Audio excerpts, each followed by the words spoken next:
Assalamualaikum warahmatullahi wabarakatuh.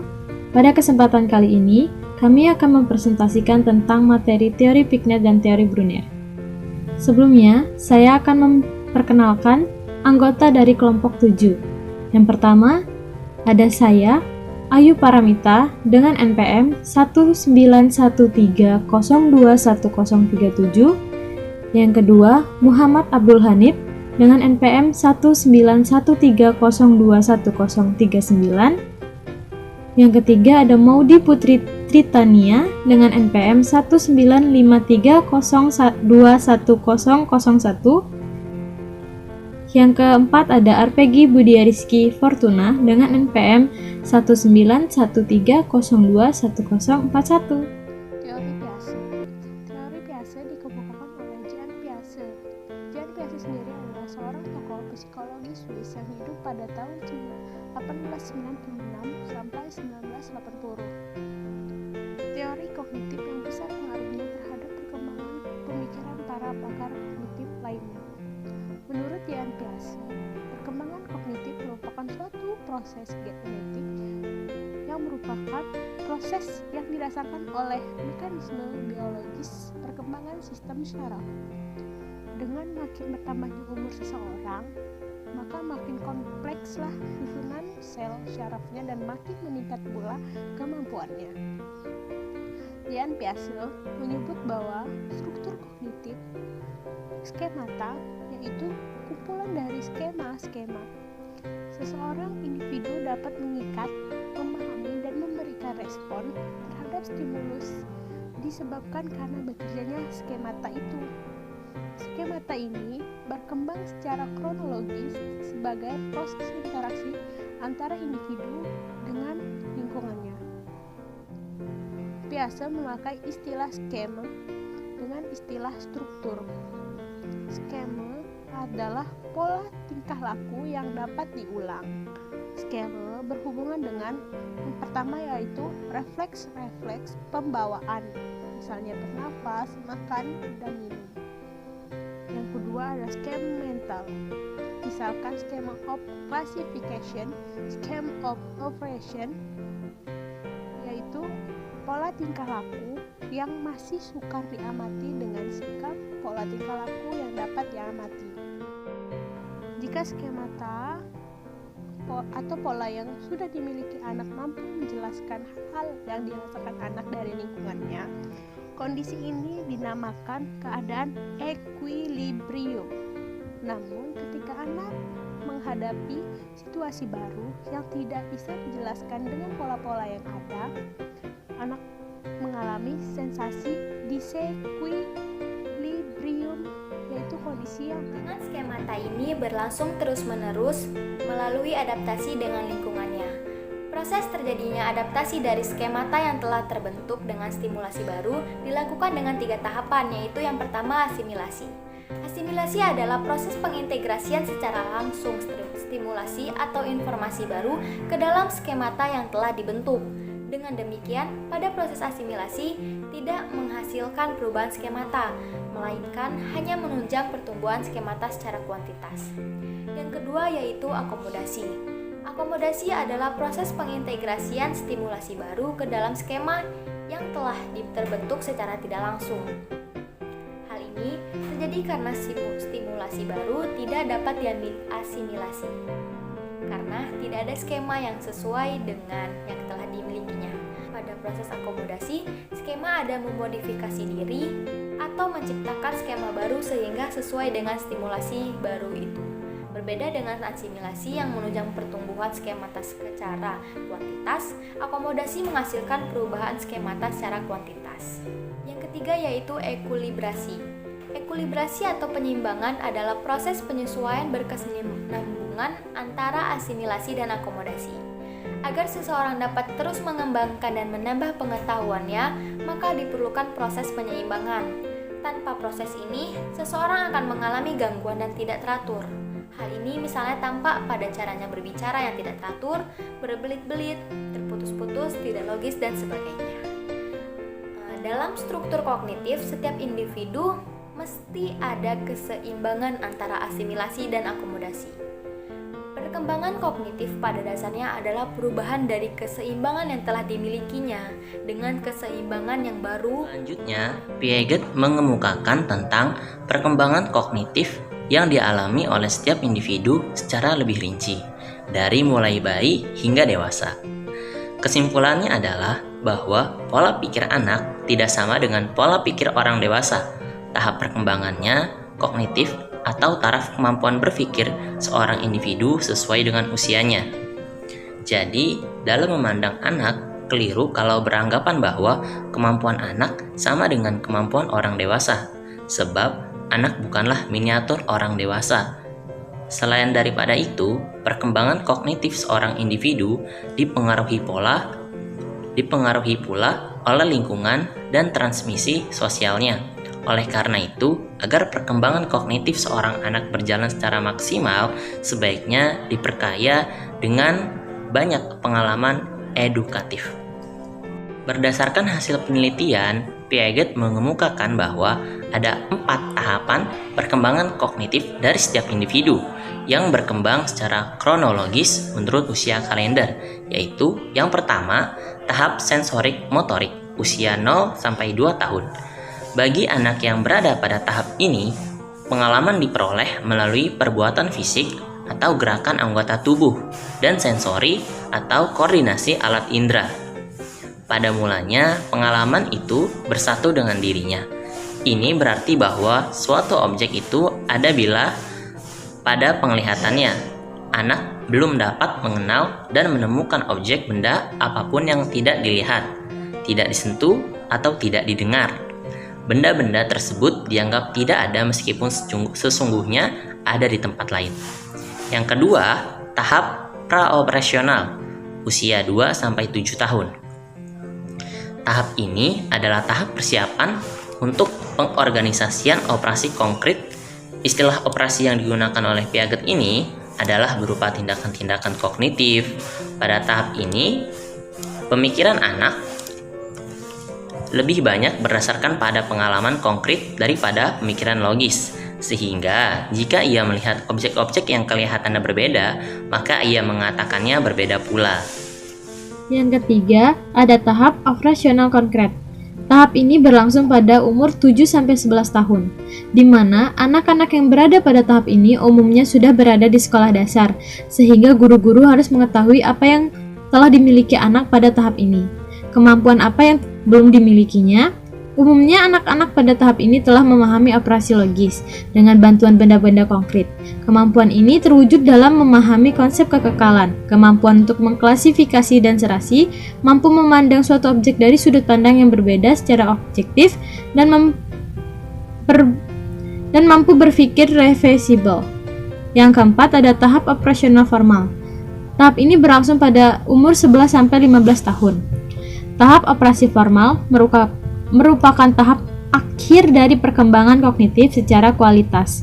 Anak pada tahap ini sudah mampu melakukan dengan menggunakan hal-hal yang abstrak. Penalaran yang terjadi di dalam struktur kognitifnya telah mampu dengan menggunakan simbol-simbol, ide-ide, abstraksi, dan generalisasi. Ia telah memiliki kemampuan untuk melakukan operasi-operasi yang menyatakan hubungan di antara hubungan-hubungan, memahami konsep promosi.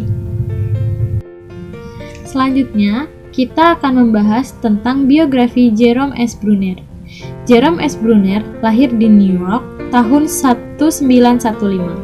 Pada usia 2 tahun, ia menderita penyakit katarak dan harus dioperasi. Ayahnya meninggal ketika ia berumur 12 tahun, yang menyebabkan ia harus pindah ke rumah keluarganya dan kerap kali putus sekolah dan pindah-pindah sekolah. Meskipun begitu, prestasinya cukup baik ketika masuk Duke University Durham, New York City. Ia memperoleh gelar BA pada tahun 1937 dan memperoleh PhD dari Harvard University tahun 1941. Bruner juga seorang profesor psikologi di Harvard University pada tahun 1952 sampai 1972 dan di Oxford University pada tahun 1972 sampai dengan 1980. Ia menghabiskan waktunya di New York University School of Law and New School for Social Research di New York City. Lebih 45 tahun Brune menekuni psikologi kognitif sebagai suatu alternatif teori behavioristik dalam psikologi sejak pertengahan abad ke-20. Pendekatan kognitif Brune menjadi reformasi pendidikan di Amerika Serikat, juga di Inggris. Selain sebagai psikologi, ia juga termasuk Dewan Penasehat Presiden bidang sains pada masa Presiden John F. Kennedy dan Johnson, serta banyak menerima penghargaan dan kehormatan termasuk International Baldwin Prize, medali emas SIBA untuk riset dari Asosiasi Psikologi Amerika. Brune banyak memberikan pandangan mengenai perkembangan kognitif manusia, bagaimana manusia belajar atau memperoleh pengetahuan dan transformasi pengetahuan. Dasar pemikiran teori memandang bahwa manusia sebagai pemproses pemikiran dan penciptaan informasi. Brune menyatakan belajar merupakan suatu proses aktif yang memungkinkan manusia untuk menemukan hal-hal baru di luar informasi yang diberikan kepada dirinya. Teori Brunner. Jerome Brunner dalam teorinya menyatakan bahwa belajar matematika akan lebih berhasil jika proses pengajarannya diarahkan kepada konsep-konsep dan struktur-struktur yang terbentuk dalam pokok bahasa yang diajarkan, di samping hubungan yang terkait antara konsep-konsep dan struktur-struktur.